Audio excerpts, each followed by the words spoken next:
Hindi. C411 golden unicorn beetle. यद्यपि यह निर्वाण प्राणी नहीं था, फिर भी इसकी उड़ान की गति काफी तेज थी और यह आरोही प्राणियों में शीर्ष स्थान पर था। बेशक, इसके पंखों ने निश्चित रूप से इसकी उड़ान की गति को बढ़ाया। हालांकि, लिनशेन के साथ पकड़ने में सक्षम होने के लिए, ये निश्चित रूप से बिना किसी संदेह के एक उच्च मोड़ आरोही प्राणी था। लिनशेन ने पीछे मुड़कर नहीं देखा और गोल्डन यूनिकॉर्न बीटल के साथ अकेले ही समस्या को सुलझाने से पहले वज्रबैल के घोंसले से खुद को दूर करने की कोशिश की। लिनशेन को अब पता चल गया था कि क्यों उन वज्रबैलों को रात होने से पहले अपने घोंसलों में लौटना पड़ता था। ऐसा करने से संभवतः उस गोल्डन यूनिकॉर्न बीटल से बचा जा सकता था। अपने आकार को देखते हुए, ये निश्चित रूप से घोंसले में घुस नहीं सकता था, इसलिए जब तक वे घोंसले में वापस आ जाते थे, भले ही वे हिलने डुलने की क्षमता खो देते थे, उन्हें खाए जाने की चिंता करने की आवश्यकता नहीं थी। गोल्डन यूनिकॉर्न बीटल की आंखों से खूनी रोशनी निकल रही थी। वह अपने पंख फड़फड़ा रहा था और तेजी से आगे बढ़ रहा था और लिनशेन के करीब आ रहा था। लिनशेन को अपना सुपर बेस फॉर्म सक्रिय करना पड़ा, जिससे उसकी गति बढ़ गई और एक बार फिर उनके बीच की दूरी बढ़ गई।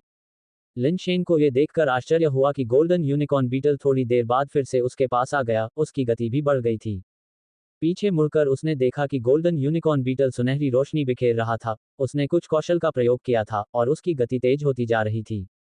यह अनुमान लगाते हुए कि वह वज्रबैल के घोंसले से काफी दूरी पर था, यहाँ लड़ाई का शायद पता नहीं चलेगा, इसलिए लिनशेन ने अब और भागने का फैसला नहीं किया और सीधे अपने इनहेरिटेंस फैन को बाहर ले आया। तितर बितर हो जाओ। लिनशेन की हल्की चीख के साथ पंखा असंख्य प्रकाश तलवारों में बदल गया, जो गोल्डन यूनिकॉर्न की ओर उल्का बौछार की तरह हवा में बह रहा था। गोल्डन यूनिकॉर्न ने उन हल्की तलवारों पर कोई ध्यान नहीं दिया और लिनशेन पर अपना भयंकर हमला जारी रखा।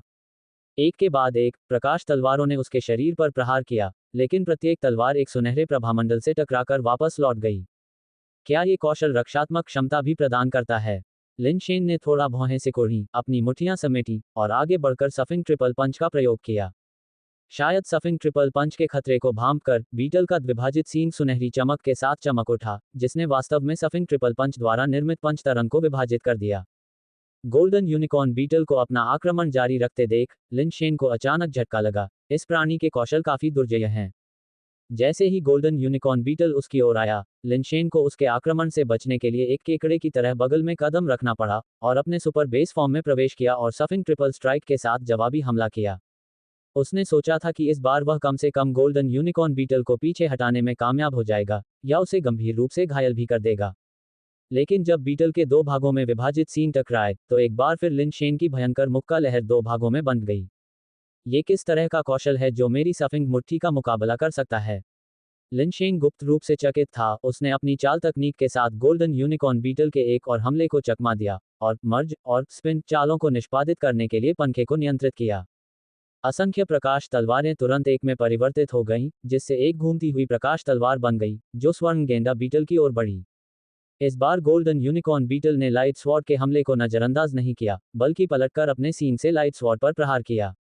टक्कर से एक भयानक आघात तरंग उत्पन्न हुई और लिनशेन को आश्चर्य हुआ कि प्रकाश तलवार सींग द्वारा परास्त हो गई और पीछे हट गई। प्रभावशाली। लिनशेन ने थोड़ा भौहें सिकोड़ी। लाइट स्वॉर्ड में स्वयं एक विशेषता दोगुनी वृद्धि थी, जो छठे मोड़ की शक्ति वृद्धि और स्पिन से विनाशकारी बल वृद्धि के साथ मिलकर थी।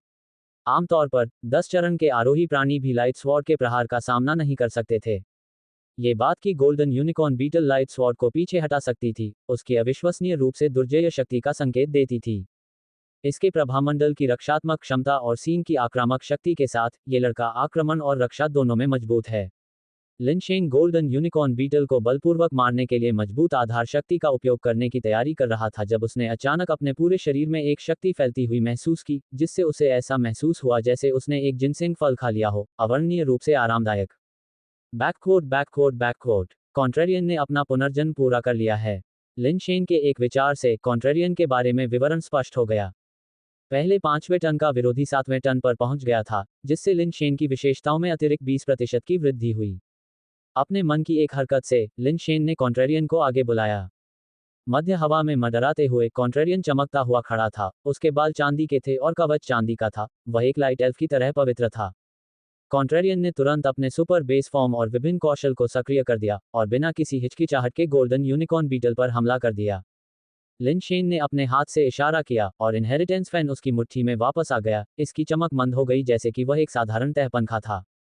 धमाका। गोल्डन यूनिकॉर्न बीटल का सीन कॉन्ट्रेरियन की मुट्ठी से टकराया और टक्कर से भयानक विस्फोट हुआ। गोल्डन यूनिकॉर्न बीटल और कॉन्ट्रेरियन दोनों को पीछे हटना पड़ा, लेकिन कोई भी बढ़त हासिल नहीं कर सका। यहां तक कि पूरी ताकत लगाने के बाद भी कॉन्ट्रेरियन को कोई लाभ नहीं मिल पाया, जिसकी लिन शेन ने उम्मीद नहीं की थी। वह जानता था कि गोल्डन यूनिकॉर्न बीटल शक्तिशाली है, लेकिन उसने यह उम्मीद नहीं की थी कि वह इतना दुर्जय होगा। हमले से घबराकर गोल्डन यूनिकॉर्न बीटल ने अपना मुंह खोला और सुनहरी रोशनी की किरण उगली।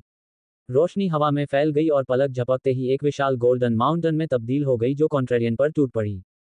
धमाका। एक जोरदार मुक्का मारते हुए कॉन्ट्रेरियन ने स्वर्ण पर्वत पर प्रहार किया और वह परास्त हो गया, एक उल्कापिंड की तरह जमीन की ओर गिरा और सोने जैसी धरती में एक गड्ढा बना दिया।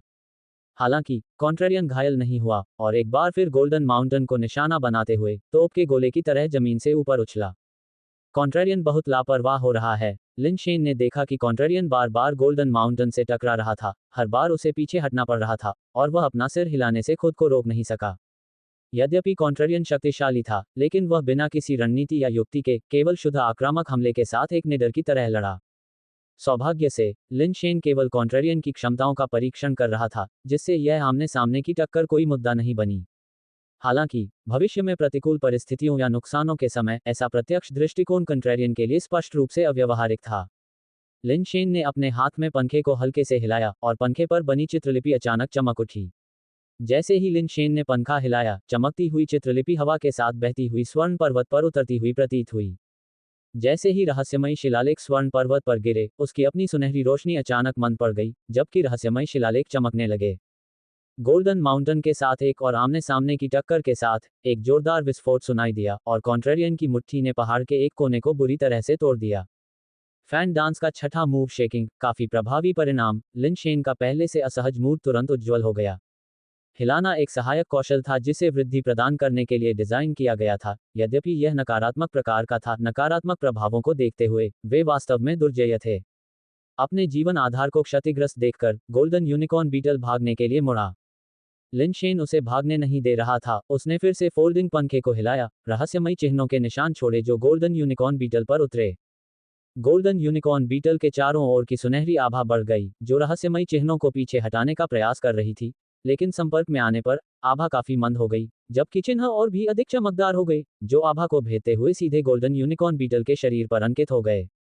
बैककोट इनहेरिटेंस फैन का कौशल काफी प्रभावशाली है। लिन शेन ने कॉन्ट्रेरियन को गोल्डन यूनिकॉर्न बीटल को बेरहमी से पीटते हुए देखा और मन ही मन प्रसन्न हुआ। कुछ ही क्षण पहले गोल्डन यूनिकॉर्न बीटल अभी भी कॉन्ट्रेरियन के साथ वार पलटवार कर सकता था, लेकिन अब उस पर पूरी तरह से हावी हो चुका था। नकारात्मक प्रभावों के कारण गोल्डन माउंटेन और गोल्डन यूनिकॉर्न बीटल के कभी शक्तिशाली शरीर बहुत अधिक कमजोर हो गए थे, जो कि कॉन्ट्रेरियन के भयंकर हमलों का सामना करने में सक्षम नहीं थे। जब सुपर बेस चेंज ने अपना अंतिम कूलडाउन पूरा कर लिया और आकार ले लिया, तो कॉन्ट्रेरियन ने एक जोरदार मुक्का मारा, जिससे पहले से ही क्षतिग्रस्त गोल्डन माउंटेन ध्वस्त हो गया तथा उसके भीतर का जीवन सार बिखर गया, जिसे कॉन्ट्रेरियन ने अपने शरीर में अवशोषित कर लिया।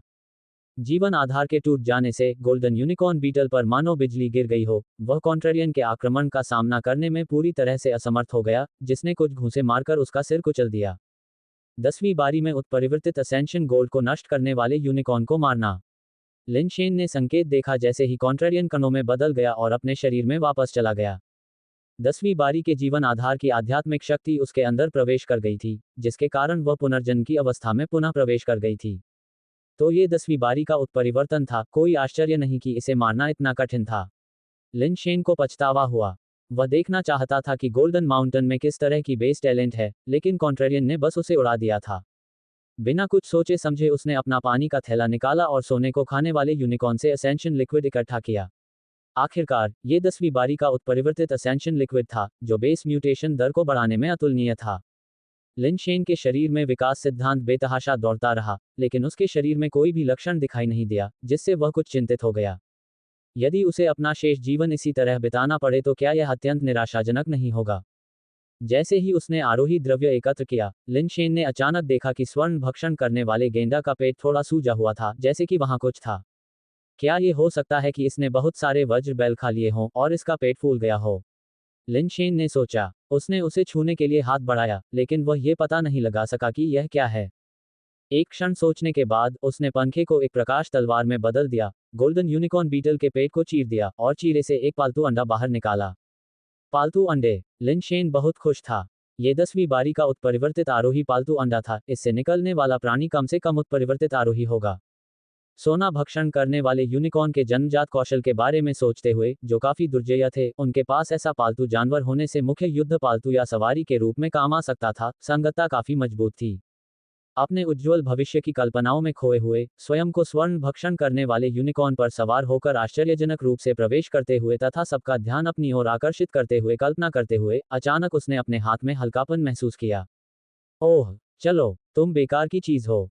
इसे थूक दो। लिन शेन ने देखा कि फीजाई किसी तरह बैकपैक से बाहर निकल आई थी और उसने उसके हाथों से सोने को खाने वाला गेंडा अंडा छीन लिया था और उसे निगल लिया था।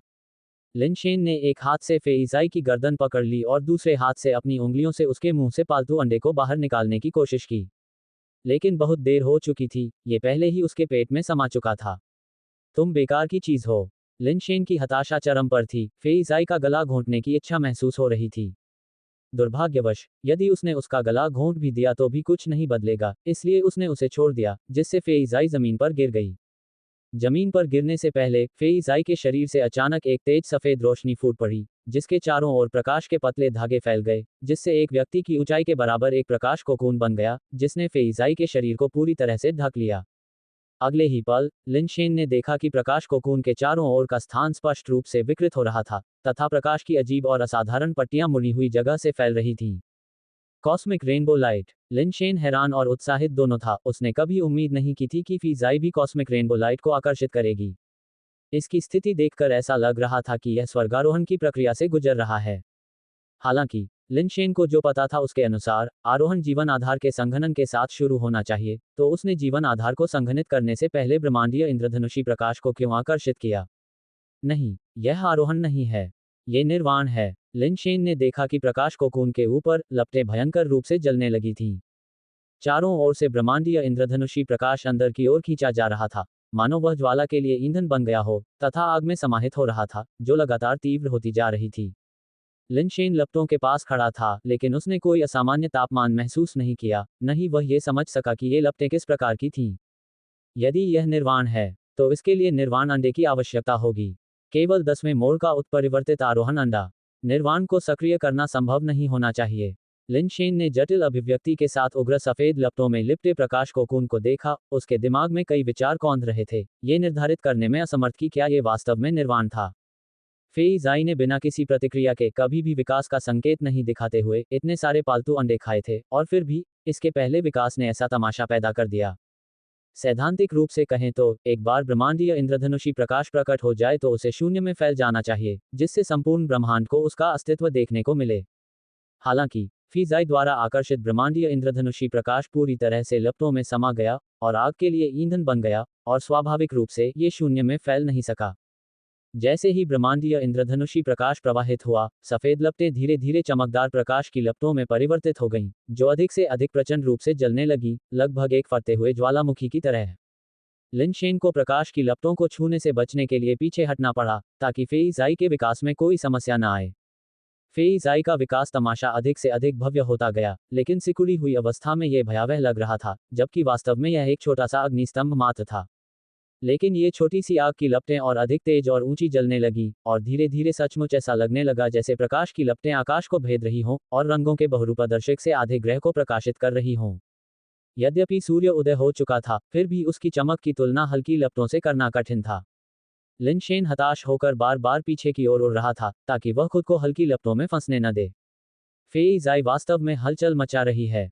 लिन शेन ने आसमान तक पहुंचने वाली हल्की लपटों को देखा, जो बादलों को तोड़कर आसमान में बादलों को बिखेर रही थीं। दूर से यह आकाश को भेदती रोशनी के एक चमकदार पहाड़ जैसा लग रहा था। समस्त ब्रह्मांडीय इंद्रधनुषी प्रकाश इसमें समाहित हो गया, जिससे प्रकाश के पर्वत में निरंतर योगदान होता रहा। अचानक आकाश में एक स्पष्ट चहचहाहट गूंज उठी। प्रकाश के पर्वत के भीतर से बर्फ सी सफेद चमक उभरी, जो सीधे शून्य में जा गिरी, और एक बर्फ सी सफेद प्रकाश पक्षी की आकृति में परिवर्तित हो गई, जो फीनिक्स जैसी चीख निकालते हुए शून्य में घूम रही थी, जो पूरे ब्रह्मांड में गूंज रही थी। वह फीनिक्स का रोना अंतहीन रूप से जारी रहा, मानो वह कभी बंद ही नहीं होगा। लिन शेन ने उस आवाज को सुना। शून्य में सफेद पक्षी की आकृति को देखते हुए उसकी अभिव्यक्ति कुछ अजीब हो गई। यह कोई कबूतर नहीं था, ये स्पष्ट रूप से एक सफेद फीनिक्स था। इसके लंबे पंख और पूंछ की लपटें कबूतर से बिल्कुल भी मिलती जुलती नहीं थीं।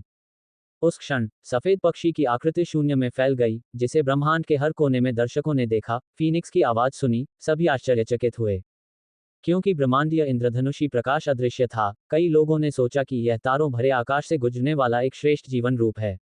लेकिन जब उन्हें पता चला कि इस सफेद पक्षी की आकृति पूरे ब्रह्मांड में कई ग्रहों पर देखी जा सकती है, तो वे सभी बहुत आश्चर्यचकित हुए और स्थिति को समझ नहीं पाए। श्वेत फीनिक्स के बारे में कई अविश्वसनीय किंवदंतियां प्रसारित होने लगी, जिनमें से कुछ का कहना था कि श्वेत फीनिक्स ने निर्वाण को पार करके अमरता प्राप्त की, जिससे उसे ब्रह्मांड में अपनी छवि प्रकट करने का अवसर मिला। दूसरों ने कहा कि जन्मजात अमर श्वेत फीनिक्स ने अपने जन्म से ब्रह्मांड को इतना प्रभावित किया कि उसका सिलहुट पूरे तारों वाले आकाश में फैल गया। गोल्डन स्टार पर ज्वालामुखी के समान ज्वलंत चमक, ब्रह्मांडीय इंद्रधनुषी प्रकाश और विकृत अंतरिक्ष के साथ गायब हो गई। तारों वाले आकाश में फीनिक्स का सिलहुट भी मंद हो गया, और उसके प्रकाश के विलुप्त होने के बाद एक सफेद कबूतर उभरा और आकाश से नीचे उड़ता हुआ लिनशेन की फैली हुई हथेली में बिल्कुल सही तरीके से बैठ गया। लिनशेन ने फेइजाई को गोद में लिया और उसे बाएं से दाएं तक जांचा। वह प्राणी पहले जैसा ही लग रहा था, बिना किसी स्पष्ट बदलाव के। फेइजाई, आप वास्तव में किस स्तर पर हैं? लिनशेन ने फेइजाई को देखते हुए पूछा। फेइजाई ने ऐसा अभिनय किया जैसे कि वह लिनशेन की एक भी बात नहीं समझ पा रहा था, और उसने बस अपना छोटा सा सिर लिनशेन की हथेली पर रख दिया। हम फिर से यही नाटक करने जा रहे हैं, क्यूट बनने का नाटक मुझ पर नहीं चलेगा। तुम जाओ और कुछ राक्षसों को मार डालो, हम मुफ्तखोरों को नहीं रखते, यहाँ तक कि बेकार पक्षियों को भी नहीं, लिनशेन ने कहा। फेइजाई को उठाकर वज्रबैल की मांद की ओर बढ़ गया। दूर से उसने एक वज्रबैल को देखा और फेइजाई को उसकी ओर फेंक दिया। हालांकि फेइजाई ने हवा में अपने पंख फड़फड़ाए, चक्कर लगाया और लिनशेन की ओर वापस उड़ गया, उसके कंधे पर उतरा, फिर उसके बैग में घुस गया। आह, मैंने इतनी आलसी चीज को क्यों पाला, लिनशेन ने उदास होकर कहा। फिर भी उसने सोचा कि अगर वह कर सकता तो वह लड़ाई झगड़े से भी बचता और लेवल अप करता, इसके बजाय सब कुछ खरीदना पसंद करता। फेइजाई को दोष देना मुश्किल था। ये जानते हुए कि प्राणी में ताकत थी, लिनशेन ने फैसला किया कि अगर फिजाई ने भविष्य की परेशानियों में कोई प्रयास नहीं किया, तो वह इसे मांस बम की तरह फेंक देगा। कॉन्ट्रेरियन ने स्पिरिट बेस को पचाना और पुनर्जन्म करना जारी रखा। अपने निपटान में इतने सारे असेंशन लिक्विड और स्पिरिट बेस के साथ, लिनशेन और अधिक वज्रबैल को मारने के लिए बहुत आलसी था। इसके बजाय उसने वज्रबैल की मांद का पता लगाने और ये देखने के लिए रात होने का इंतजार किया कि किस तरह की धातु की फोजिंग हो रही थी। शरीर के ठीक होने से पहले वापस लौटने में असमर्थ होने पर उन्होंने पास में ही एक स्थान ढूंढा और श्रिम्प सोल्जर्स, क्रैब जनरल्स और 1000 मेंस पॉइंटर का अभ्यास किया। 1000 मेंस पॉइंटर डेमन हॉटफिंगर का पूर्ण या उन्नत संस्करण था। डेमन हॉटफिंगर की नींव के साथ लिनशेन को शुरुआत करना अपेक्षाकृत आसान लगा।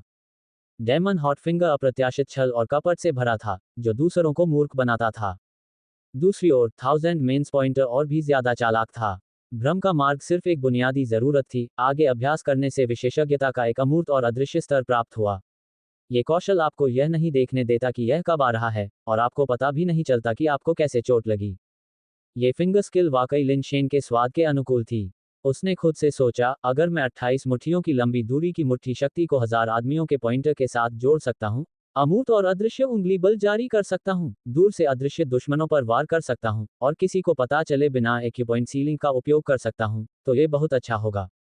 लिनशेन ने झींगा सैनिकों और केकड़ा जनरलों का बार बार अभ्यास किया, अपने कदमों को बदलते हुए और पीछे की ओर उछलते हुए, अपने हाथों को 1000 पुरुषों के पॉइंटर के विभिन्न कौशलों का अभ्यास करने में व्यस्त रखा। उसकी चालें और अधिक अलौकिक हो गईं, और उसकी उंगलियों के प्रहार से हवा कमजोर होती गई। हालांकि 28 मुट्ठियों की प्रचंड मुट्ठी शक्ति को 1000 पुरुषों के सूचक के साथ मिलाना असंभव साबित हुआ। एक आक्रामक था, दूसरा नर्म, और दो चरम सीमाओं को मिलाना संभव नहीं था।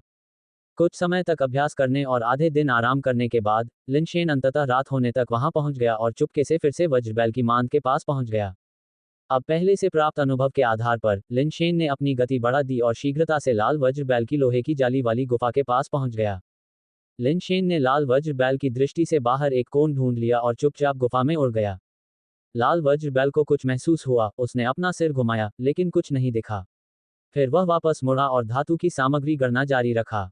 लिनशेन एक भटकती आत्मा की तरह आगे बढ़ रहा था, और वह यून द्वारा सिखाई गई उस तकनीक का प्रयोग कर रहा था जिससे वह लाल वज्रबैल की दृष्टि से लगातार दूर रह सके।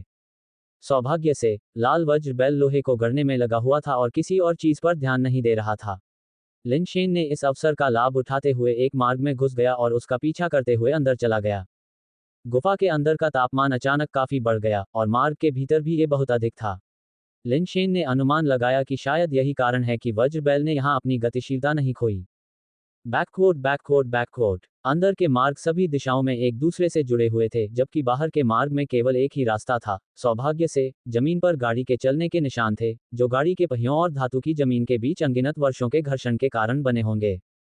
कुछ ही देर चलने के बाद लिनशेन ने एक सुनहरे बैल को गाड़ी खींचते हुए देखा और जल्दी से छिपने के लिए एक गुप्त रास्ता ढूंढ लिया।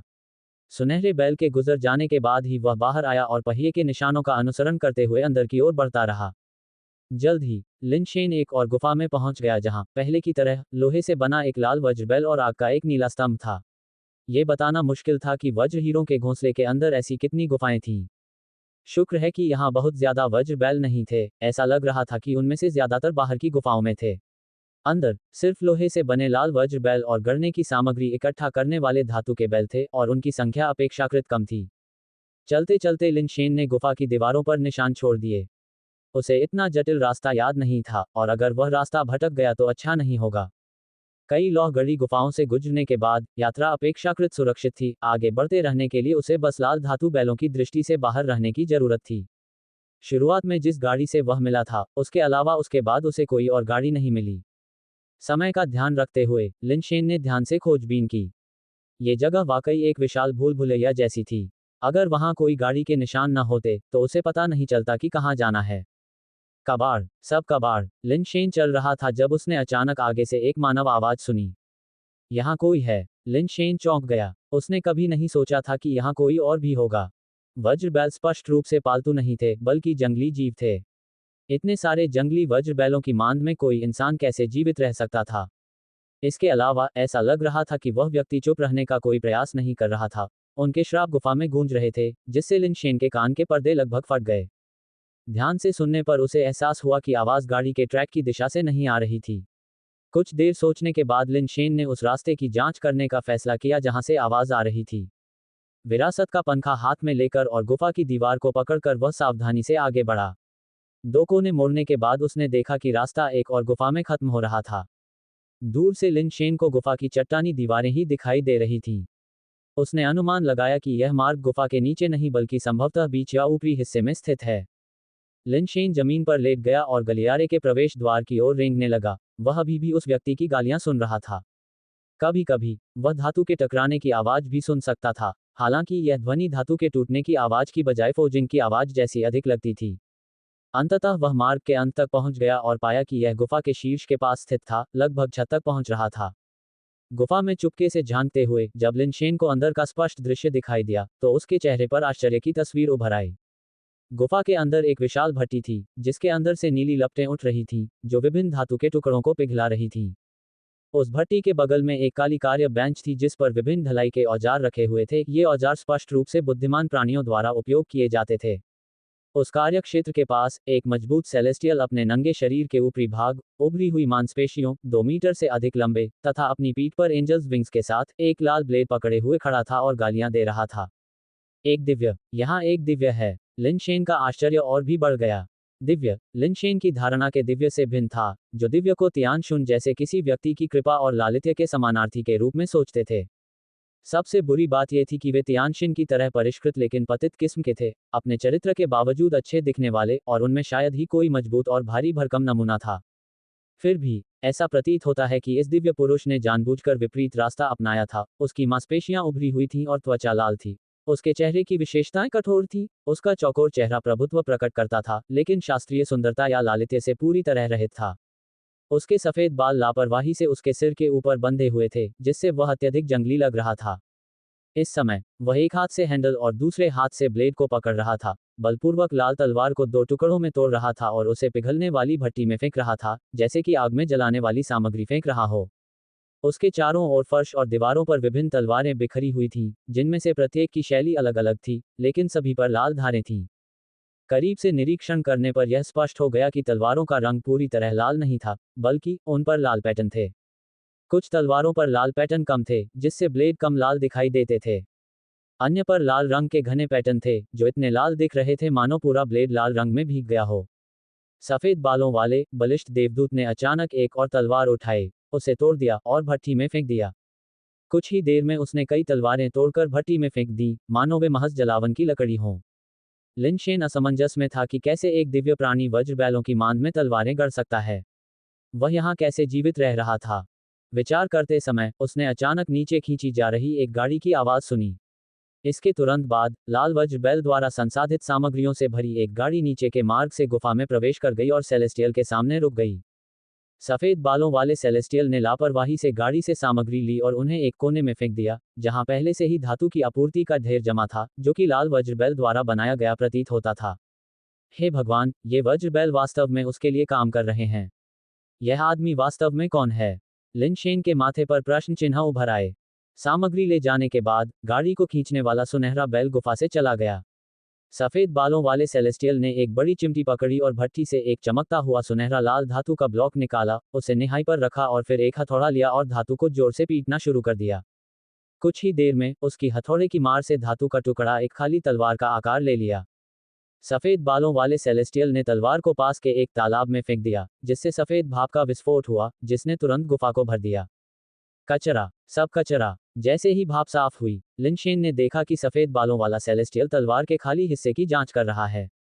किसी कारण से क्रोधित होकर उसने जोर से गाली दी, फिर खाली हिस्से को आधे में तोड़ दिया और उसे वापस भट्टी में फेंक दिया। ऐसा क्यों हो रहा है? रक्त पैटर्न वाले सोने के सार को परिष्कृत करने की विधि सही है। फोर्जिंग में इस्तेमाल की जाने वाली तह तकनीक भी दोषरहित है। शमन में प्राचीन विधि का पालन किया गया है। मैं एक सच्चा 10 दिशा भूत देवता वध ब्लेड क्यों नहीं बना सकता? मुझसे गलती कहाँ हुई? सफेद बालों वाला सेलेस्टियल एक धातु के ब्लॉक पर उदास होकर बैठा था, अपने बालों को पकड़ रहा था और पागलों की तरह अपने आप से बड़बड़ा रहा था। पागलपन के करीब पहुंचने तक अपने आप से बात करते हुए सफेद बालों वाले सेलेस्टियल ने लापरवाही से अपने पास रखे एक चाकू को उठाया और पास में पड़ी धातु की चीजों को बेतहाशा काटने लगा, जिससे उसके दिल की कुंठा बाहर निकल गई। लिन शेन को नहीं पता था कि लाल वज्र बैल द्वारा गढ़ी गई वे सामग्रियां कितनी कठोर थीं, लेकिन उसके पास बिना गढ़ी धातु के कुछ टुकड़े थे। उन धातु के टुकड़ों की कठोरता इतनी थी कि लाइट स्वॉर्ड फॉर्म और इनहेरिटेंस फैन का संयोजन भी उन पर केवल निशान छोड़ सकता था और उन्हें काटने के लिए बहुत प्रयास करना पड़ता। लाल वज्र बैल द्वारा गढ़ी गई इन सामग्रियों की मजबूती काफी बढ़ गई होगी, लेकिन यह अज्ञात था कि वे कितनी मजबूत थीं। फिर भी सफेद बालों वाले सेलेस्टियल के हाथ में लाल चाकू की मार के कारण वे धातु की सामग्री टोफू की तरह लग रही थी, जो सीधे चिकने समान कटों के साथ टुकड़ों में कट रही थी। क्या अद्भुत चाकू है! लिन शेन ने खुले मुंह से देखा। उस चाकू की विनाशकारी शक्ति का शायद मतलब था कि 10वीं बारी के जीवन आधार को भी इससे मुकाबला करने में मुश्किल होगी, इसे आसानी से काटा भी जा सकता था। हालांकि ऐसा अद्भुत चाकू सफेद बालों वाले सेलेस्टियल की नज़र में बेकार कचरा जैसा लग रहा था। कुछ बार काटने और अपनी सारी कुंठा निकालने के बाद उसने चाकू को अपने हाथ से तोड़ दिया और उसे भट्टी में फेंक दिया। लिन शेन ने कुछ दुख के साथ देखा, इतना अच्छा चाकू ऐसे ही नष्ट हो गया। अगर इसे बेचा जाता तो निश्चित रूप से इसकी कीमत आसमान छूती, शायद आर्कहेल की तलवार के मूल्य से ज्यादा नहीं। आर्केंजेल की तलवार यद्यपि शक्तिशाली थी, लेकिन 10वीं बारी के जीवन आधार को आसानी से काट पाना संभव नहीं था।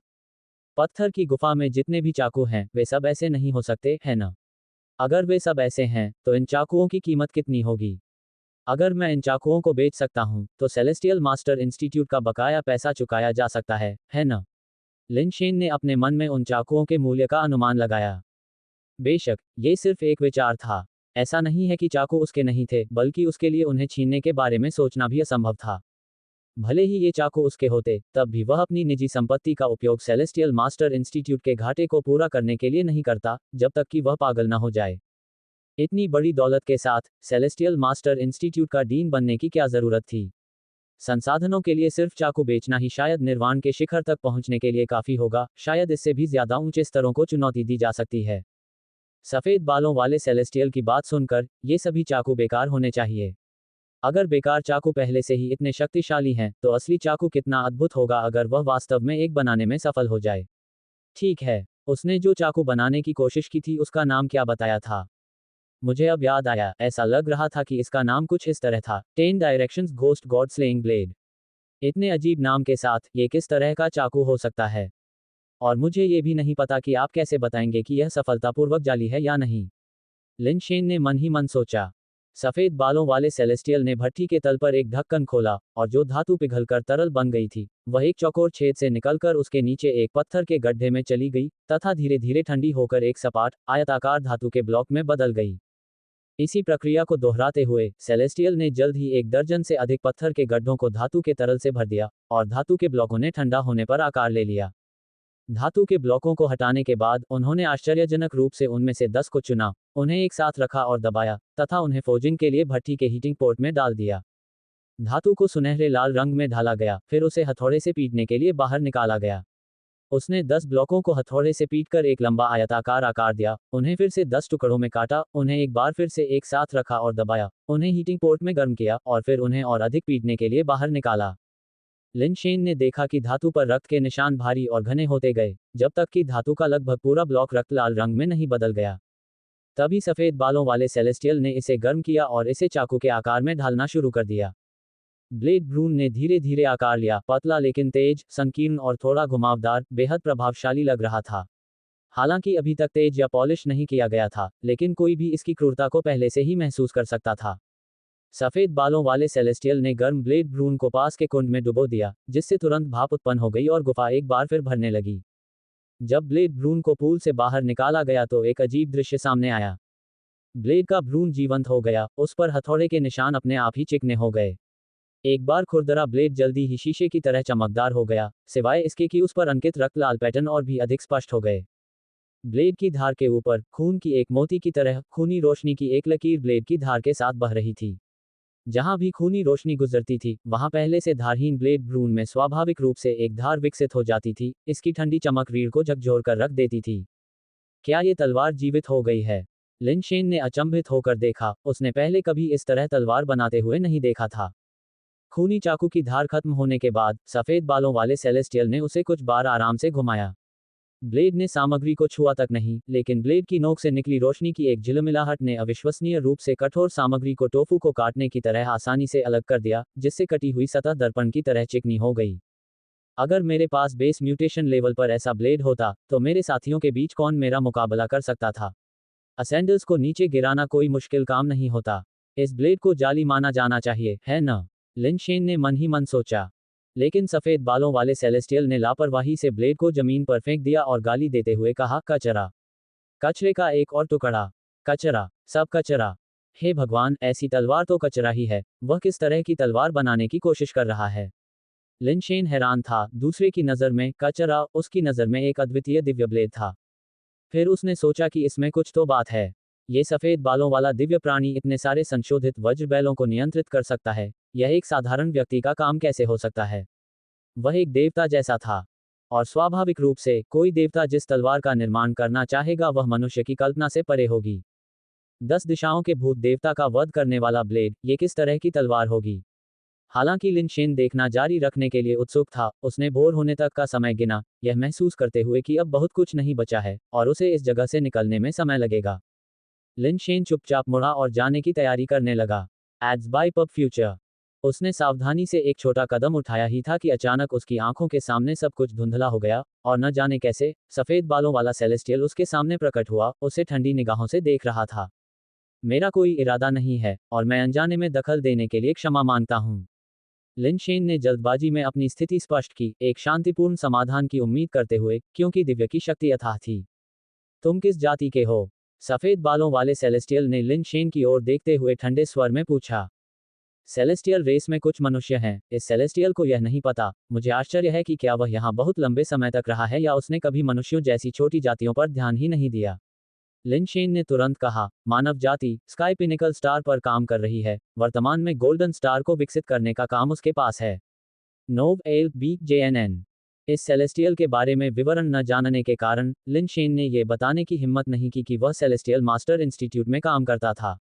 सेलेस्टियल मास्टर संस्थान ने पहले भी बहुत से दुश्मन बना लिए थे। यदि सेलेस्टियल के साथ संस्थान द्वारा गलत व्यवहार किया गया होता और लिन शेन ने डीन के रूप में अपनी स्थिति का खुलासा किया होता, तो वह गंभीर संकट में पड़ सकता था।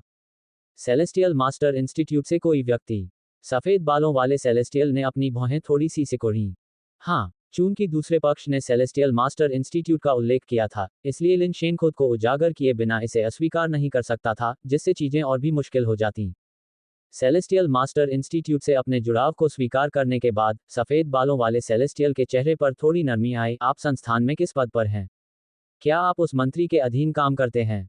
आपको गोल्डन स्टार को विकसित करने के लिए क्यों भेजा गया था? आपके साथ और कितने लोग आए हैं? लिन शेन के विचार मंथन में उलझ गए, जैसे ही उन्होंने धीरे से कहा, मैं सेलेस्टियल मास्टर इंस्टीट्यूट का वर्तमान डीन तियान हूँ। क्या मैं पूछ सकता हूँ कि आपको किस नाम से संबोधित किया जाता है? सेलेस्टियल मास्टर इंस्टीट्यूट का प्रमुख। सफेद बालों वाला सेलेस्टियल पहले तो चौंक गया, फिर जोर से हंसने लगा। बेटा, तुम एक साधारण आरोही सेलेस्टियल मास्टर इंस्टीट्यूट के प्रमुख का दिखावा करने की हिम्मत कैसे कर सकते हो? तुम में निश्चित रूप से कुछ हिम्मत है। अगर आप कहते हैं कि मैं धोखेबाज हूं, तो ऐसा ही हो, लेकिन क्या मैं आपका नाम जान सकता हूं? लिन शेन ने उदासीनता से कहा। लिन शेन की यह बात सुनकर सफेद बालों वाले सेलेस्टियल को कुछ संदेह हुआ। उसने उसे परखते हुए कहा, यह सही नहीं हो सकता। यदि आप सेलेस्टियल मास्टर इंस्टीट्यूट से हैं, तो आपने डीन का रूप धारण करने की हिम्मत कैसे की? यदि आप सेलेस्टियल मास्टर इंस्टीट्यूट से नहीं हैं, तो आप गोल्डन स्टार तक कैसे पहुंच पाए? मुझे किसी का प्रतिरूपण करने की कोई आवश्यकता नहीं है।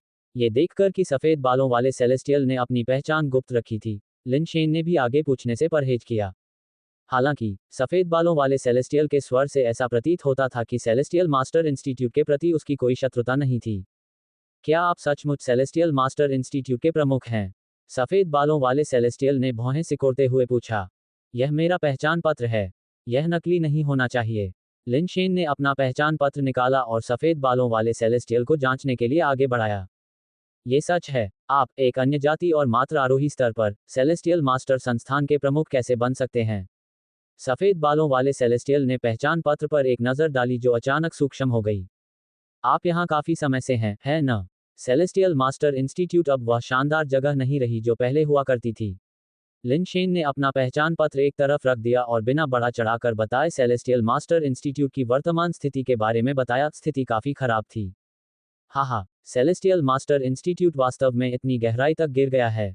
सच में, जो बोओगे वही काटोगे। सुनने के बाद सफेद बालों वाला सेलेस्टियल दिल खोलकर हंसा, ऐसा लग रहा था कि वह प्रसन्न है। लिन शेन ने शुरू में सोचा कि सफेद बालों वाला सेलेस्टियल मास्टर इंस्टीट्यूट का सदस्य हो सकता है या उसके साथ उसका बहुत अच्छा रिश्ता हो सकता है।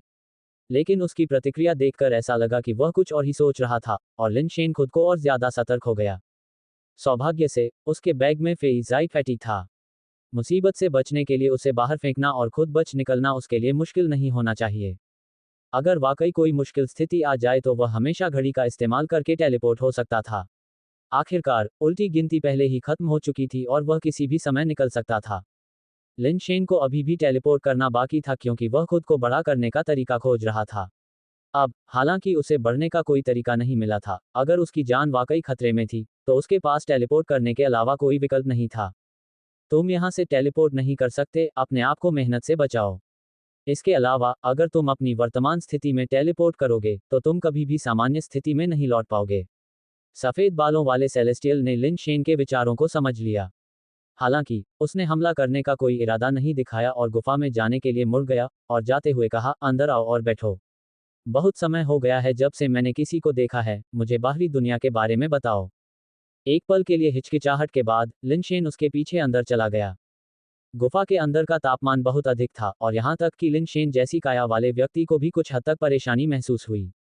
शुक्र है कि कारपेस ने उसे सुरक्षा प्रदान की, अन्यथा वह तीव्र गर्मी से सूख सकता था। आप वास्तव में कौन हैं? आप यहाँ क्यों हैं? लिन शेन ने पूछा।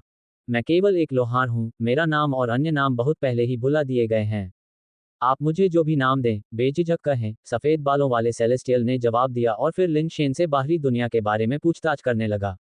उसने जो प्रश्न पूछे वे अधिकतर दिव्य जाति के बारे में थे, और लिन शेन को जो पता था वह बहुत व्यापक नहीं था। उसने जो कुछ भी जाना था वह सब उसके साथ साझा किया। चूंकि तुम्हें अपनी पहचान बताना असुविधाजनक लगता है, इसलिए मैं तुम्हें बस दाव कहूंगा। लिन शेन ने सफेद बालों वाले सेलेस्टियल को वह सब कुछ बताया जो वह जानता था, फिर पूछा, दाव, मेरे शरीर में क्या है, और क्या ये कभी सामान्य हो सकता है? मुझे दाव नाम बहुत पसंद है, चलो इसी नाम पर चलते हैं, सफेद बालों वाले सेलेस्टियल ने कहा। तुम बहुत बदकिस्मत हो। गोल्डन स्टार इतना विशाल है कि तुम कहीं भी उतर सकते थे, लेकिन तुम्हें माइक्रो अमर क्षेत्र में ही जाना था। इस जगह को एक अमर प्राणी ने अपनी सर्वोच्च शक्ति का उपयोग करके मात्र 1 इंच छोटा कर दिया है, जिससे यह माइक्रो अमर क्षेत्र बन गया है। कोई भी प्राणी जो इस स्थान पर कदम रखेगा, वह सूक्ष्म अमर क्षेत्र की शक्ति से प्रभावित होगा और लघु बन जाएगा। सामान्य स्थिति में लौटने के लिए आपको अपने शरीर से लघुकरण शक्ति को हटाना होगा। मैं इस लघुकरण शक्ति को कैसे हटा सकता हूँ? ये सुनकर लिन शेन को खुशी का एहसास हुआ, लेकिन उसने इसे प्रदर्शित नहीं किया। दाओ ने जो कहा था उसे सुनने के बाद लिन शेन के दिमाग में पहले से ही एक विचार था। लघुकरण की शक्ति केवल माइक्रो अमर क्षेत्र के इस क्षेत्र में ही मौजूद है। एवोल्यूशन थ्योरी उसके शरीर को उसकी मूल स्थिति में वापस लाने में असमर्थ रही है। इसका कारण शायद यहाँ मौजूद जबरदस्त शक्ति है जो अपना प्रभाव जारी रखती है, जिससे एवोल्यूशन थ्योरी को कम समय में वास्तव में प्रभावी होने से रोका जा सकता है। हालांकि जब तक वह माइक्रो अमर क्षेत्र की सीमा को छोड़ देता है और उसकी शक्ति के प्रभाव में नहीं रहता, तब तक विकास सिद्धांत धीरे धीरे काम करना शुरू कर सकता है, जिससे उसका शरीर सामान्य हो सकता है। बेशक यह आखिरी उपाय था। अगर कोई और कारगर तरीका होता तो इतना जोखिम उठाने की जरूरत ही नहीं पड़ती। अगर आप कहते हैं कि यह मुश्किल है तो यह मुश्किल है, अगर आप कहते हैं कि यह आसान है तो यह आसान है। आपको बस किसी ऐसे व्यक्ति को खोजने की जरूरत है जो माइक्रो अमर क्षेत्र की शक्ति को तोड़ सके, और स्वाभाविक रूप से आप खुद को लघुकरण से मुक्त कर सकते हैं। दाओ ने मुस्कुराते हुए कहा, मुझे ऐसा व्यक्ति कहाँ मिल सकता है? लिन शेन ने व्यंग्यात्मक मुस्कान के साथ पूछा। दाओ ने कहा था कि लघुकरण की शक्ति एक अमर प्राणी द्वारा छोड़ी गई थी। लिन शेन को ऐसा कोई दूसरा अमर प्राणी कहाँ से मिल सकता था, जब वह अभी तक ऐसे किसी महत्वपूर्ण व्यक्ति को नहीं जानता था। यदि आप एक नहीं खोज पाते हैं, तो मैं आपकी मदद करने का कोई तरीका सोच सकता हूँ, लेकिन चूंकि हम अजनबी हैं और हमारी कोई दोस्ती नहीं है, इसलिए स्वाभाविक रूप से मैं आपकी मदद बिना किसी कीमत के नहीं कर सकता। क्या होगा अगर आप 100 दिनों तक मेरे साथ रहें और मुझे मदद करें, और मेरे पास आपके शरीर से सूक्ष्मता को दूर करने का एक तरीका है? आप क्या सोचते हैं? दाओ ने कहा। लिन शेन ने कहा, मुझे बस ये डर है कि अगर मैं 100 दिनों के लिए गायब हो गया, तो सेलेस्टियल मास्टर इंस्टीट्यूट के लोग सोचेंगे कि मैं गोल्डन स्टार पर मर गया हूं और वे मेरे शरीर को खोजने के लिए किसी और को भेज देंगे। इस बारे में चिंता मत करो, लघुकृत क्षेत्र केवल विशाल पहाड़ों और नदियों को छोटा नहीं करता है। यदि आप यहाँ 100 दिन तक रहते हैं, तो बाहर केवल कुछ ही दिन बीते होंगे, दाओ ने कहा। NO12BIN.C क्या माइक्रो अमर क्षेत्र वास्तव में इतना जादुई है? फिर यहाँ दिन और रात का चक्र बाहर के चक्र से कैसे मेल खाता है?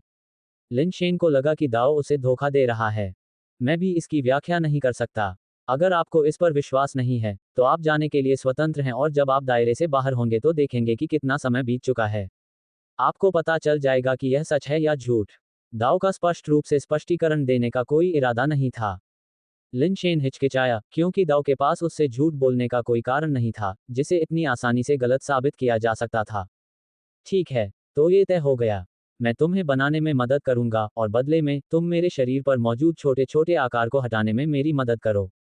लिन शेन ने एक पल के लिए सोचा और मौके पर ही दाओ को नाराज करने के जोखिम के बजाय वहीं रुकने और देखने का फैसला किया कि क्या होगा।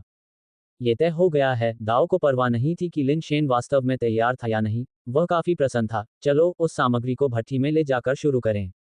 दाओ ने अपने पास रखे वज्र बैल की लाल रंग की सामग्री की ओर इशारा किया और फिर भट्ठी के प्रगलन बंदरगाह की ओर इशारा किया। भट्ठी अत्यधिक कार्यात्मक थी, जो धातुओं को पिघलाने तथा फोजिंग के लिए धातुओं को गर्म करने में सक्षम थी। दाओ चाहता था कि वह पहले सामग्री को भट्टी में ले जाए, जिसका मतलब था कि उन्हें पिघलाना और परिष्कृत करना ताकि धातु भ्रूण निकाला जा सके। तभी सामग्री को गढ़ा जा सकता था और अंत में एक तलवार बनाई जा सकती थी। लिन शेन ने मूल रूप से सोचा था कि लाल धातु के बैल द्वारा गढ़ी गई सामग्री केवल मोटे तौर पर परिष्कृत होगी और बहुत भारी नहीं होगी। हालांकि जब उसने दाव द्वारा काटे गए कपड़े के टुकड़े को पकड़ने के लिए हाथ बढ़ाया, तो उसने कुछ प्रयास किया, लेकिन उसे उठा नहीं सका। यह इतना भारी कैसे हो सकता है? लिन शेन ने आश्चर्य से सोचा और अधिक ताकत लगाने के लिए दौड़ा। तभी वह आधी कटी हुई सामग्री को उठा पाया और उसे भट्टी में डालने के लिए कुछ मेहनत करनी पड़ी। हालांकि उसने सुपर बेस फॉर्म का इस्तेमाल नहीं किया था, फिर भी उसका वजन काफी चौंकाने वाला था।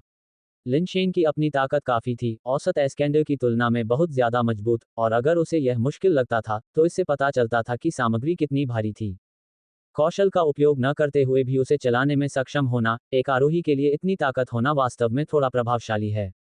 कोई आश्चर्य नहीं कि तियांशु ने आपको डीन के रूप में नियुक्त किया है, ऐसा बिना कारण नहीं लगता है। यहाँ तक कि दाओ भी लिन शेन की दुर्जय ताकत से थोड़ा हैरान था। लिन शेन ने कहा, मजबूत मांसपेशियां, बेहतरीन सहनशक्ति, यही मेरे एकमात्र फायदे हैं। इन दो फायदों के साथ एक आदमी निश्चित रूप से एक आरामदायक जीवन जी सकता है। इस हथौड़े को आजमाओ और देखो कि क्या तुम इसे उठा सकते हो। मुझे भी दिखाओ कि तुम में कितनी ताकत है। दाओ ने एक बड़े हथौड़े की ओर इशारा करते हुए सुझाव दिया। लिन शेन ने हथौड़े के पास जाकर देखा कि इसकी सामग्री ब्लेड के समान ही थी, तथा हथौड़े का सिरा रक्षशिरा धातु से बना हुआ था। हालांकि हथौड़े का द्रव्यमान ब्लेड के द्रव्यमान से कम होना चाहिए, क्योंकि वे ब्लेड पूरी तरह से रक्षशिरा धातु से बनाए गए थे, यहाँ तक कि उनके हैंडल भी उसी सामग्री से बनाए गए थे। दूसरी ओर इस हथौड़े का केवल सिर ही रक्तशिरा धातु से बना था तथा हैंडल लकड़ी का था, जिससे ऊपर से भारी संतुलन बना जो झूलने और हथौड़ा मारने के लिए अधिक उपयुक्त था। लिन शेन ने हथौड़े का हैंडल पकड़ा, उसे लकड़ी की बनावट बहुत आरामदायक लगी, उसे नहीं पता था कि यह किस तरह की लकड़ी थी। इसे इतने लंबे समय तक इस्तेमाल किया गया था कि यह पहले से ही इस्तेमाल के कारण चिकनी हो गई थी। लकड़ी का हैंडल वास्तव में हल्का महसूस हुआ, लेकिन जब लिन शेन ने हथौड़ा उठाने की कोशिश की तो ये काफी भारी लगा, उन सामग्रियों की तुलना में अधिक जो उसने पहले संभाली थी। हालांकि हैमरहेड का आकार समान था, लेकिन यह अन्य सामग्रियों से कई गुना भारी था। लिन शेन को अचानक लगा कि शायद वह बहुत भोला था, ब्लेड शायद हथौड़े से भारी थे, और बेस म्यूटेशन स्तर पर उसे डर था कि वह उन्हें उठा भी नहीं पाएगा, दुश्मनों के खिलाफ उनका इस्तेमाल करना तो दूर की बात है। हालांकि वह बड़ी मुश्किल से हैमरहेड को उठा पाया, लेकिन उसे घुमाना तो अलग बात थी, वह वास्तव में उसे संभाल नहीं पाया। अपने कौशल का उपयोग करें, कोशिश करें और देखें कि क्या आप इसे घुमा सकते हैं। दाओ ने भट्टी से धातु का एक चमकदार सुनहरा लाल टुकड़ा निकाला और इसे कार्यक्षेत्र पर रख दिया और लिन शेन को हथौड़े से उस पर प्रहार करने का संकेत दिया। लिन शेन इसे अपने आप घुमाने में असमर्थ था, उसे सुपर बेस फॉर्म को सक्रिय करना पड़ा। फिर उसने हथौड़ा घुमाया और इसे धातु के ब्लॉक पर पटक दिया, जिससे गहरे लाल रंग का स्लैग सभी दिशाओं में उड़ गया। बुरा नहीं है, कुछ और झटके दो, देखते हैं कि तुम्हारी सहनशक्ति उतनी मजबूत है या नहीं जितना तुम दावा कर रहे हो, दाओ ने मुस्कुराते हुए कहा। लिन शेन ने हथौड़ा कई बार घुमाया और चूंकि दाओ ने रुकने को नहीं कहा, इसलिए वह घुमाता रहा। हथौड़ा भारी था, लेकिन सुपर बेस फॉर्म के तहत इसे संभालना अभी भी संभव था। इसके अतिरिक्त सुपर बेस पैटर्न की दुनिया की ताकत के निष्कर्षण से प्राप्त शक्ति ने प्रयास को पूरक बनाया, और जब तक वह बहुत तेजी से नहीं झूलता, वह अनिश्चित काल तक जारी रख सकता था। पहले तो जब लिन शेन ने हथौड़े को कुछ बार घुमाया तो दाओ ने ज्यादा ध्यान नहीं दिया, लेकिन जब लिन शेन ने इसे एक दर्जन से ज्यादा बार घुमाया, जिससे धातु का ब्लॉक बुरी तरह से विकृत हो गया, तो दाओ ने आश्चर्य से देखना शुरू किया, ये सहनशक्ति वास्तव में बहुत बड़ी चीज है। लिन शेन ने दर्जनों बार हथौड़ा घुमाया, तो दाओ पहले से ही थोड़ा आश्चर्यचकित था, इस बच्चे की सहनशक्ति और कौशल स्थायित्व वास्तव में असाधारण है। ऐसा लगता है कि सामग्री अब पर्याप्त गर्म नहीं है, इसे हथौड़ा नहीं किया जा सकता। लिन शेन रुक गया, और दाओ ने सोचा कि वह अब और नहीं टिक सकता, लेकिन लिन शेन ने ये कहा। दाओ लिन शेन को हथौड़ा चलाते हुए देखने में इतना अधिक ध्यान लगा रहा था कि उसने ये ध्यान ही नहीं दिया कि धातु काफी ठंडी हो गई थी, अब वह पर्याप्त लाल नहीं रही, तथा इतनी ठंडी हो गई थी कि उसे प्रभावी ढंग से गढ़ा नहीं जा सकता था। लिन शेन ने जिस सामग्री को हथौड़े से पीटा था वह समान थी, संभवतः उसे पुनः पिघलाकर पुनः गढ़ने की आवश्यकता थी। बुरा नहीं, सच में बुरा नहीं, लेकिन तुम हथौड़े को बिल्कुल गलत तरीके से घुमा रहे हो। तुम्हें इसे ऐसे ही घुमाना चाहिए। दाओ ने हथौड़ा लिया, प्रदर्शन के लिए धातु का एक और गर्म टुकड़ा रखा, और लिन शेन को दिखाया कि कैसे हथौड़ा चलाना है, कैसे बल लगाना है, और ताकत और सटीकता को कैसे नियंत्रित करना है। लिन शेन ने कई बार कोशिश की लेकिन हमेशा महत्वपूर्ण बिंदु चूक गया। हालांकि दाओ का स्वभाव उग्र था, लेकिन उसने अपना आपा नहीं खोया बल्कि वास्तव में बहुत धैर्य रखा, जिससे लिन शेन को प्रयास जारी रखने में मदद मिली। बेशक ऐसा नहीं था कि दाओ का गुस्सा अचानक सुधर गया था, बल्कि इसलिए कि उसने देखा था कि लिन शेन की सहनशक्ति उसकी कल्पना से अधिक मजबूत थी। दाओ की आंखें अंधी नहीं थीं, बेशक वह देख सकता था कि लिन शेन का कवच इतने लंबे समय से बिना रुके उस कुशल अवस्था में बनाए रखा गया था। ऐसे कौशल जो ताकत में इतनी शक्तिशाली वृद्धि करते हैं, उन्हें इस तरह लगातार सक्रिय रहने के लिए एक महत्वपूर्ण मात्रा की आवश्यकता होती है, और हर कोई ऐसे कौशल को अनिश्चित काल तक सक्रिय नहीं रख सकता है। लिन शेन की तरह दाओ भी आरोही स्तर पर रहते हुए इस तरह के कौशल को लगातार सक्रिय नहीं रख सकते थे। इसके अलावा लिन शेन की ताकत आश्चर्यजनक रूप से बहुत बढ़िया थी। यहां तक कि ताकत को दोगुना करने वाले कौशल वाले शीर्ष 10 चरण के आरोही भी उसकी ताकत से मेल नहीं खा सकते थे, न ही उनके पास उसकी सहनशक्ति हो सकती थी। हालांकि लिन शेन लगातार गलतियां करते रहे, फिर भी वह लगातार हथौड़ा चलाने में सक्षम थे, जो काफी प्रभावशाली था। ये वास्तव में लिन शेन के असाधारण प्रदर्शन की वजह से था कि दाओ इतना धैर्यवान था कि वह अपनी गलतियों को सुधारने के लिए उसका इंतजार कर सके। अगर कोई और होता तो दाओ बहुत पहले ही अपना धैर्य खो चुका होता। लिन शेन ने काफी देर तक कोशिश की लेकिन फिर भी उसे समझ नहीं आया। एक हथौड़े के झटके के दौरान अचानक उसके दिमाग में एक प्रेरणा आई। हथौड़े को इस तरह घुमाना मछुआरे की कास्टिंग तकनीक के समान लगता है। इस विचार के साथ लिन शेन ने इस बात की परवाह नहीं की कि दाओ कैसे सिखा रहा था, बल्कि मछुआरे की कास्टिंग विधि के साथ हथौड़ा घुमाने का प्रयास किया। इस प्रयास से आश्चर्यजनक रूप से प्रभावी परिणाम सामने आए, तथा बड़े हथौड़े पर उनका नियंत्रण स्पष्ट रूप से बढ़ गया। इस विधि का पालन करते हुए लिन शेन ने कई बार प्रयास किया, हर बार यह अधिक सहज होता गया, तथा प्रत्येक नियंत्रण पिछले से बेहतर होता गया। दाओ ने लिन शेन को आश्चर्य से देखा, उसका हथौड़ा घुमाने का तरीका अजीब लग रहा था। चाहे आप इसे किसी भी तरह से देखें, फिर भी वह अधिक से अधिक सटीकता से हथौड़ा घुमाता था और हथौड़े को बेहतर से बेहतर नियंत्रित करता था। दाओ ने शुरू में उसे सुधारना चाहा, लेकिन एक प्रयास के बाद उसने पाया कि लिन शेन की सटीकता और नियंत्रण खराब हो गया है, इसलिए उसने उसे हथौड़ा घुमाने के उसी अजीब तरीके पर वापस जाने दिया। मैं आधी जिंदगी से लोहा गढ़ रहा हूं और मैंने कई लोगों को हथौड़ा चलाते देखा है, लेकिन मैंने कभी किसी को तुम्हारी तरह हथौड़ा चलाते नहीं देखा, दाओ ने अजीब भाव से कहा। लिन शेन का हथौड़ा चलाने का तरीका स्पष्ट रूप से कठिन था और दाओ द्वारा सिखाई गई विधि की तुलना में इसे नियंत्रित करना अधिक कठिन था, और यह कुछ हद तक श्रमसाध्य लग रहा था, फिर भी लिन शेन इसे बेहतर ढंग से नियंत्रित कर रहे थे। ये देखकर दाओ को अब इसकी चिंता नहीं रही। जब तक लिन शेन उसके मानदंडों को पूरा कर सकता था, वह इसे अपनी इच्छानुसार किसी भी तरह से घुमा सकता था। जहां तक लिन शेन की सहनशक्ति की बात है, तो दाओ काफी संतुष्ट था, यहां तक कि उसकी अपेक्षा से भी कहीं अधिक। लिन शेन एक अथक मशीन की तरह लग रहा था, जब भी दाओ को जरूरत होती थी, वह लगातार हथौड़ा चलाता रहता था। ये देखकर कि लिन शेन का लक्ष्य और नियंत्रण लगभग बराबर था, दाओ ने उसे समन्वय करना सिखाया। एक छोटा हथौड़ा लेकर उसने जहां भी दाओ हथौड़ा मारता, वहां प्रहार किया, और लिन शेन को दाओ के छोटे हथौड़े की गति और ताकत के आधार पर बड़े हथौड़े को नीचे गिराने के बल का अनुमान लगाना था। इस बार लिन शेन ने जल्दी से सीख लिया और जल्द ही दाओ के साथ सामान्य रूप से सहयोग करने में